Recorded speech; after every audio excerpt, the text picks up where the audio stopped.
প্রায় ৩ বছর পর যখন আমি আমার মামাতো বোন নিপাকে সেদিন আমার বাড়িতে দেখলাম, তখন ওর দিক থেকে যেন আমার চোখ সরাতে পারছিলাম না। ও মাদ্রাসাতে পড়ে, কিন্তু এই বয়সে দেখতে বেশ সুন্দরী। আমার থেকেও অনেক ছোট হলেও বেশ ম্যাচিওর দেখতে, কিছুটা যুবতী মেয়েদের মতো। আমি কলেজে পড়া ছেলে, কলেজের জিমে কয়েকদিন যাওয়াতে আমার বডিটাও হয়ে গেছিল পুরোপুরি লম্বা চওড়া। তাই কলেজের মেয়েদের সাথে ভালোই বন্ধুত্ব ছিল। আমার মাদ্রাসাতে পড়ার কারণে নিপাকে আমি অতটা দেখিনি।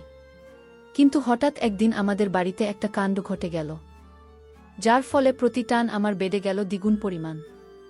একদিন সকালবেলা ঘুম থেকে উঠে দেখি দরজা খুলে চায়ের পেয়ালা হাতে দাঁড়িয়ে রয়েছে নিপা। সকালের পড়ন্ত রোদ ওর উপর এসে পড়েছে, হালকা জর্জেটের থ্রি-পিসে, অনেক সুন্দর দেখা যাচ্ছিল নিপা সুস্বাস্থ্যবান। ওকে দেখলে মনে হয় যে কোনো দিক থেকে কমতি নেই। উপরওয়ালা যেন অনেক আশীর্বাদ দিয়েছে ওকে।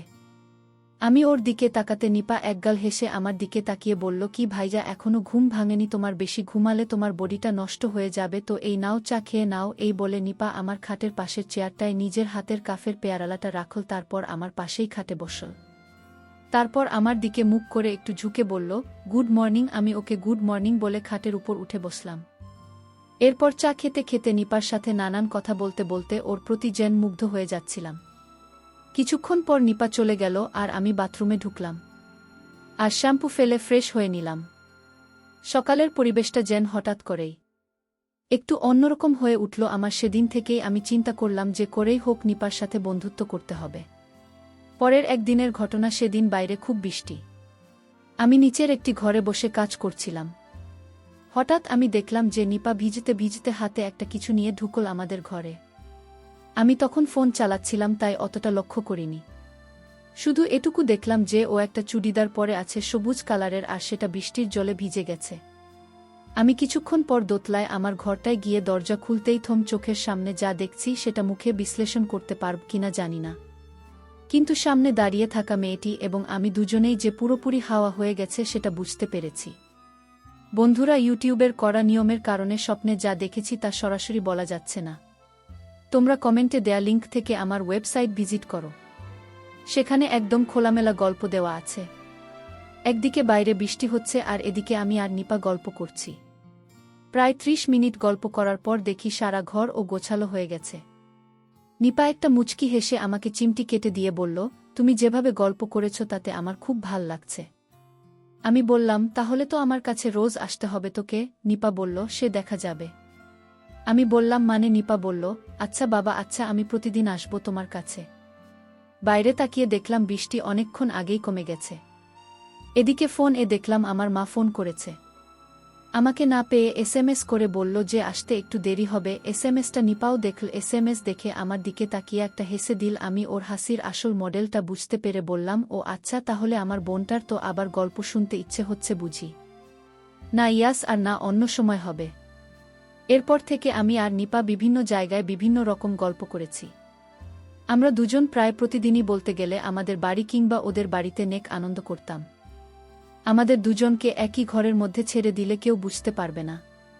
প্রায় ১ বছর ধরে চলছিল এসব। হঠাৎ সময়ের সাথে আমি ওর মধ্যে পরিবর্তন লক্ষ্য করলাম। যখন ও কলেজে ভর্তি হলো, প্রতিদিনের আসা যাওয়া ছিল নিপার আমাদের বাড়িতে। আস্তে আস্তে দেখলাম ওর আমার প্রতি ইন্টারেস্ট কমে যাচ্ছে। কারণটা আমি জিজ্ঞাসা করলাম না। একদিন লক্ষ্য করলাম ও অনেক রাত করে বাড়ি ফিরছে। কলেজ থেকে ওকে জিজ্ঞাসা করতেই ও বলল যে ওর নাকি কোনো টিউশন ক্লাস থাকে কলেজের পরে। আমার একটু সন্দেহ হতে লাগল। একদিন সেই সন্দেহ আমার সত্যিতে পরিণত হল। পাশের গ্রামে এক মেলাতে আমার বন্ধুদের সাথে যাওয়ার কথা ছিল, সেখানেই সন্ধেবেলা আমরা গিয়ে আড্ডা মারছিলাম।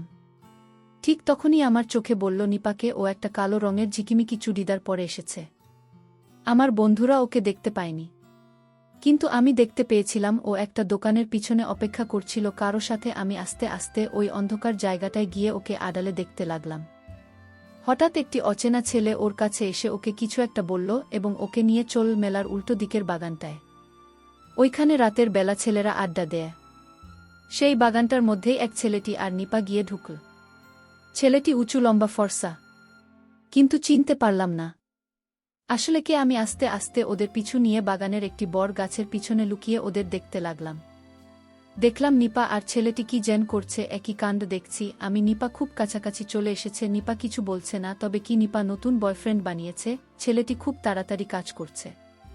আমি ভাবলাম যাই গিয়ে ওদের বাধা দেয়, কিন্তু অনেক দেরি হয়ে গেছে তখন। এমন পরিস্থিতিতে আমার কি করা উচিত সেটা আমি বুঝতে পারলাম না। বন্ধুরা, ইউটিউবের করা নিয়মের কারণে স্বপ্নে যা দেখেছি তা সরাসরি বলা যাচ্ছে না। তোমরা কমেন্টে দেওয়া লিঙ্ক থেকে আমার ওয়েবসাইট ভিজিট করো, সেখানে একদম খোলামেলা গল্প দেওয়া আছে। 1 বছরের মতো হয়েছে আমাদের রিলেশনশিপ। এর মধ্যে আমি ওকে কোনোদিন কোনো রকমভাবে কষ্টে রাখিনি। তবুও আমার মামাতো বোন কিভাবে আমার চোখকে ফাঁকি দিয়ে অন্য কোনো ছেলের সাথে মেলায় ঘুরতে এসে বাগানে বসে আছে। এরপর ওরা শান্তভাবে মেলার মধ্যে চলে গেল। আমিও ওদের আড়ালে মেলার মধ্যে এমনভাবে ঢুকলাম যাতে আমি কিছুই দেখিনি। মেলার ভিতরে একটু পরে যখন আমার সাথে নিপার দেখা হলো, তখন আমি ওকে জিজ্ঞাসা করলেও বলল ও এখানে একটা বান্ধবীর সাথে এসেছে, কিন্তু বান্ধবীকে খুঁজে পাচ্ছে না। আমি মনে মনে ভাবলাম, কিসের জন্য তুই এসেছিস সেটা আমি ভালো করেই জানি। ওকে জিজ্ঞাসা করলাম, তোর জামাই শ্যাম্পুর মতো কি জানা লেগে আছে? ও অবাক হয়ে প্রথমে দেখল, তারপর আমার দিকে তাকিয়ে ওটা সঙ্গে সঙ্গে মুছে দিয়ে বলল, কি জানি কি লেগেছে রে, মেলার মধ্যে কে কোথা থেকে ফেলেছে। আমি আর কথা বললাম না। সেদিনের পর থেকে নিপা আমার সাথে গল্প করত, কিন্তু আগের থেকে অনেক কম। কোনো সপ্তাহে একবার, আবার কোনো মাসে বারবার এইভাবে আমি নিপার সাথে গল্প করতাম। তখন ওকে জিজ্ঞাসা করতাম যে কোনো বয়ফ্রেন্ড আছে কি না, কিন্তু ও প্রতিবারই না করে দিত। আর একদিন যেটা আমি দেখলাম, সেটা দেখার পর আমি নিশ্চিত হয়ে গেছিলাম যে নিপা পুরোপুরি অন্যরকম হয়ে গেছে। সেদিন রবিবার, প্রায় 4 দিন হয়েছে লিপা আমার সাথে কিংবা ওই ছেলের সাথে গল্প করে না। তাই সারাদিন ওকে বেশ অন্যমনস্ক লাগছিল। কদিন হয়েছে নিপার ফোন পেয়েছে হাতে। তাই প্রথমে কলেজের যে ছেলেটার সাথে তার যোগাযোগ হয়েছে, মানে সেই ছেলেটা যার সাথে সেদিন মেলায় গিয়ে বাগান দেখা করেছিল, সেই ছেলেটিকে ফোন করল। নিপা জানে ছেলেটি বড়লোক বাপের একমাত্র দুষ্টু ছেলে, তবুও কেন জানি না ছেলেটার প্রতি তার একটা টান জন্মে গেছে। একদিনে এই ছেলেটি তাকে নানান রকম গিফট এবং নানান জায়গায় ঘুরতে নিয়ে গেছে। বাইকে করে 4 চাকারও একটা গাড়ি আছে ছেলেটির।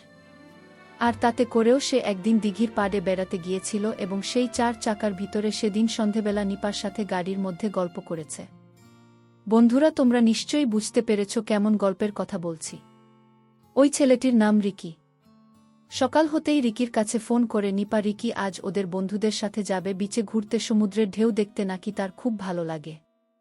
প্রাইভেট কারে করে যাবে। ওরা কথায় নিপাকে বলে, তুমিও চলো না আমাদের সাথে, খুব মজা হবে। নিপা একটু হতভম্ব হয়ে যায় ও মনে মনে খুব খুশি হয়, কিন্তু বাড়িতে বলবে কি করে, এটাই সবচেয়ে বড় বিষয়।